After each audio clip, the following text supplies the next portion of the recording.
हिमालय की ऊंची बर्फ से ढकी चोटियों से लेकर महासागर की गहराइयों तक।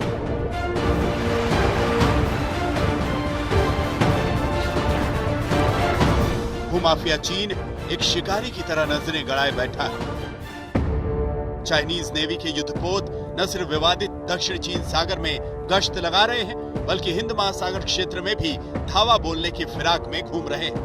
इसका खुलासा तब हुआ जब इंडोनेशिया की नौसेना ने हाल में चीन के एक जासूसी जहाज शियानयांग होंग 3 को अपने देश की जल सीमा के पास पकड़ा। इस जहाज को इंडोनेशिया के कोस्ट गार्ड ने 11 जनवरी को सुलवेसी द्वीप के पास पकड़ा था। यह वही इलाका है जहां से सुंडा स्ट्रेट और लोम्बोक स्ट्रेट का रास्ता जाता है। इंडोनेशिया के इसी रास्ते को हिंद महासागर का द्वार कहा जाता है। रक्षा विशेषज्ञों का मानना है कि युद्ध की स्थिति में अगर भारतीय और अमेरिकी नौसेना मलक्का स्ट्रेट का रास्ता बंद कर देती है तो चीन के पास सुंडा स्ट्रेट और लोम्बोक स्ट्रेट के जरिए हिंद महासागर में घुसने का विकल्प मौजूद रहेगा। Open source intelligence analyst Shri Sutton ने सिर्फ इंडिया टुडे और आज तक के लिए कुछ विशेष समाचार दिए हैं चाइनीज सर्वे शिप्स के बारे में। उन्होंने बताया है कि 2 साल से ये चाइनीज सर्वे शिप्स इंडियन ओशन की जानकारी ले रहे हैं।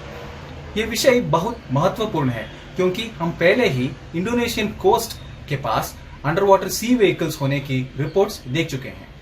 ये जहाज चीन नेवी के लिए भारत के समुद्र के बारे में बहुत महत्वपूर्ण और बहुमूल्य जानकारी देंगे।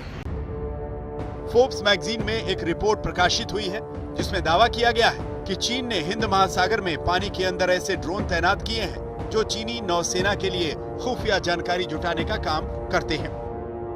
दिसंबर 2019 में चीन ने हिंद महासागर में 14 ड्रोन तैनात किए थे। टॉर्पीडो के आकार के इन चाइनीज ड्रोन्स का नाम सी विंग ग्लाइडर है। हिंद महासागर में तैनात ये ड्रोन चीन के लिए डेटा जुटा रहे हैं। ये अंडर वाटर ड्रोन सबमरीन की तरह ही लोकेशन ट्रेस और फोटोग्राफी कर सकते हैं और यहाँ तक कि युद्धपोतों पर हमले तक कर सकते हैं। इन ड्रोन्स की मदद से चीन ने हिंद महासागर में करीब 3400 बार पड़ोसी देशों के जहाजों की जासूसी की है।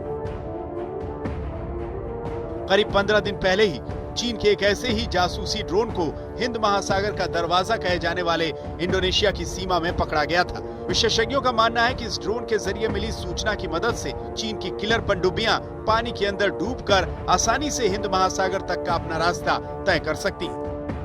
Chinese ships have been surveying the Indian Ocean for a number of years. It is a very large exercise, being done on a massive scale. At least 500,000 square kilometers of sea have been surveyed in detail, and it's increasing all the time. अपने जासूसी जहाजों और drones के जरिए चीन हिंद महासागर में भारत समेत बाकी पड़ोसी देशों की पोजीशंस की टोह ले रहा है और वो ये आज से नहीं बल्कि काफी पहले से करता आया है। नवंबर 2019 में चीन का एक जासूसी जहाज सुंडा स्ट्रेट में घुसकर बंगाल की खाड़ी में अंडमान निकोबार तक आ गया था। ये पूरा इलाका भारत और ऑस्ट्रेलिया की पनडुब्बियों के लिए बेहद अहम है। चीन के जासूसी जहाजों का हिंद महासागर में बार बार पाया जाना साबित करता है कि चीन की नेवी खुफिया तरीके से दक्षिण चीन सागर से हिंद महासागर क्षेत्र में घुसपैठ के लिए रास्ते की जांच कर रही है। ऐसा नहीं है कि हिंद महासागर में चीन की बुरी नजर पर भारत या दुनिया की नजर नहीं है। भारत, अमेरिका, जापान और ऑस्ट्रेलिया की चौकड़ी ने पिछले साल नवंबर में पहली बार मालाबार एक्सरसाइज करके बंगाल की खाड़ी में चीन को चेतावनी दे दी थी। इससे चीन को बहुत चिढ़ मची थी।